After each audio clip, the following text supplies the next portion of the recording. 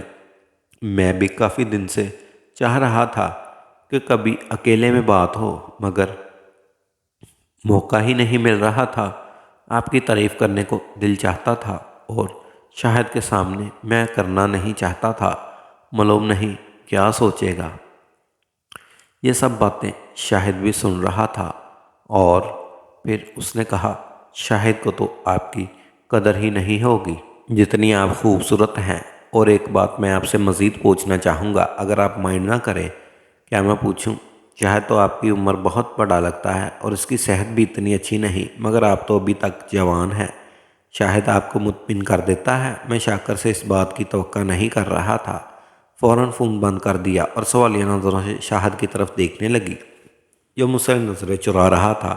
تھوڑی دیر بعد مجھ سے بولا تم دوبارہ شاکر صاحب کو فون کرو اور اس کے ساتھ ایسی ہی باتیں کرو جیسے وہ کر رہے ہیں۔ ایسے ہی کام کرے گا۔ مجھے پہلے ہی پتا تھا۔ نہیں میں نہیں کر سکتی۔ تم کرو، فون ہی تو کرنا ہے۔ نہیں شاہد میں نہیں کر سکتی، تم کو کرنا ہی ہوگا۔ اب کی بار شاہد کا لہجہ سخت انداز اور حکمیہ تھا۔ میں نے فون دوبارہ ملایا اور اگلی طرف سے فون اٹھاتے ہی کہا کٹ گیا تھا۔ مجھے معلوم تھا آپ دوبارہ کریں گی۔ جی میں نے کچھ آپ سے پوچھا تھا۔ کیا یہی شاہد آپ کی ضرورت پوری کرتا ہے؟ میں نے کہا ایسی بات نہیں ہے۔ تو اس نے کہا مجھے معلوم ہے یہ بوڑھا تم کو کیا محبت کرتا ہوگا۔ آفرین جس دن سے تم کو دیکھا ہے دل چاہتا ہے تم کو جی بھر کر پیار کروں۔ میں تمہارے جیسی خوبصورت لڑکی آج تک نہیں دیکھی۔ جی دیکھیں آپ ایسی باتیں کیوں کر رہے ہیں؟ تو کیسی باتیں کروں؟ آپ کوئی اور بات کر لیں۔ میرے ذہن میں تو جو بات ہوگی میں تو وہی کروں گا۔ جی میں نے تو اس لیے فون کیا تھا، اس لیے کہ شاہد کی ٹرانسفر کرا دوں۔ جی مجھے معلوم ہے لیکن میں جان بوجھ کر ایسا نہیں ہونے دے رہا۔ میں تم کو خود سے دور نہیں ہونے دینا چاہتا۔ جی ہمیں بہت پرابلم ہے، آپ کو معلوم نہیں ہے۔ مجھے معلوم ہے۔ میں ایک شرط پر ایسا کر سکتا ہوں۔ کیا شرط؟ تم کو میرے گھر آنا ہوگا۔ جی میں کیسے آ سکتی ہوں؟ اگر شاہد کو معلوم ہو گیا تو وہ مجھے جان سے مار ڈالیں گے۔ نہیں مارے گا۔ جیسے مجھے فون کر رہی ہیں ویسے خود آ جائیں۔ اسے کیسے معلوم ہوگا؟ کسی دن صبح ہی آ جائیں۔ شاید آفس ہوگا اور اس کے واپس گھر جانے سے پہلے میں آپ کو واپس ڈراپ کر دوں گا اور آپ کے بچوں کو کہہ دیں گے کہ آپ بازار گئی تھیں۔ میں خاموش ہو گئی۔ ٹھیک ہے سوچ کر کل بتا دیں۔ میں آپ کو فون کا انتظار کروں گا۔ یہ کہہ کر اس نے فون بند کر دیا۔ میں نے فون شاہد کو پکڑا کر تلخی بھرے لہجے میں اس سے کہا دیکھ لیا کس ذہن کا بندہ ہے یہ، اور تم کہتے ہو کہ ایسا ویسا بندہ نہیں ہے اور میرے ساتھ اس کا تعلق بھائیوں جیسا ہے۔ شاہد کچھ دیر خاموش رہنے کے بعد بولے تم کل صبح ہی اس کے گھر چلی جاؤ۔ کیا کہا؟ آپ پاگل تو نہیں ہو؟ میں نے کبھی بھی اس سے پہلے شاہد کے ساتھ اس طرح کی بات نہیں کی تھی مگر آج ان کی بات سن کر نہ جانے کیسے میرے منہ سے یہ الفاظ نکل آئے۔ کچھ بھی نہیں ہوگا، ایک بار میری ٹرانسفر ہو جائے مجھ سے یہ سب نہیں ہوگا۔ پلیز آفرین تم کو یہ کام کرنا ہی ہوگا میرے لیے، بچوں کے لیے۔ تم کو معلوم ہے یہاں گزارا کرنا مشکل ہو رہا ہے۔ میں خاموش ہو گئی اور سوچنے لگی کہ شاہد کو کیا ہو گیا ہے اور یہ مجھے کس کام کے لیے کہہ رہے ہیں۔ چند منٹ کے بعد شاہد کہنے لگے کہ میں شاکر کو فون ملا رہا ہوں، تم اس سے کہو کہ میں کل صبح آپ کے گھر آنا چاہتی ہوں۔ میں نے نہ کہی لیکن شاہد نے یہ کہتے ہوئے فون ملا کر میرے ہاتھ میں تھما دیا اور کچھ نہیں ہوتا اگلی طرف سے فوراً ہی فون اٹھا لیا گیا۔ جی آفرین شاکر صاحب، میں کل صبح آپ کے گھر آنا چاہتی ہوں۔ Good, very good. میں آپ کو صبح 9:30 بجے اس وقت آپ کے گھر سے ہی پک کر لوں گا جب شاہد دفتر کے لیے نکل جائے گا اور آپ کے بچے اسکول جا چکے ہوں گے۔ یہ کہتے ہی شاکر نے فون بند کر دیا۔ میں نے فون شاہد کو دیا اور اس کی طرف سوالیہ نظروں سے دیکھنے لگی، لیکن وہ بھی شرمندہ سے تھے۔ انہوں نے نظریں چراتے ہوئے کہا، آفرین میری خاطر ایک بار، صرف ایک بار، مجھے معلوم ہے کہ یہ کام ٹھیک نہیں، اگر کسی کو اس کی بھنک بھی پڑ گئی تو ہم جی نہیں سکیں گے، مگر صرف ایک بار۔ میں خاموش رہی اور لیٹ گئی۔ ساری رات مجھے نیند نہیں آئی، میں جانے کن سوچوں میں گم رہی۔ صبح 7 بجے میں اٹھی تو ساتھ ہی شاہد بھی اٹھ گئے۔ ایک بار پھر کہنے لگے، پلیز آفرین ایک بار کسی طرح ٹرانسفر کراچی ہونی چاہیے، اس کے لیے تم قربانی دو۔ میں خاموش رہی اور ہاتھ روم میں چلی گئی۔ واپس آئی تو شاید گھر سے جا چکے تھے۔ میں نے بچوں کو ناشتہ دیا اور ان کو اسکول بھیج کر کپڑے پہننے لگی۔ ٹھیک 9:30 بجے وہ مجھے لینے آ گیا اور مجھے لے کر اپنے گھر کی طرف روانہ ہوا۔ گھر پہنچ کر اس نے میرا ہاتھ پکڑ کر مجھے اندر لے گیا۔ میں صوفے پر بیٹھ گئی تو میرے سامنے بیٹھ گیا اور باتیں کرنے لگا۔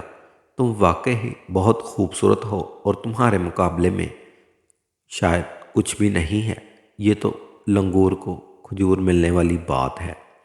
میں مسلسل خاموش تھی اور میری خاموشی پر وہ سامنے سے اٹھ کر میرے قریب آ بیٹھا اور اس نے میرے گلے میں ہاتھ ڈال لیے۔ مجھے بہت عجیب سا محسوس ہو رہا تھا۔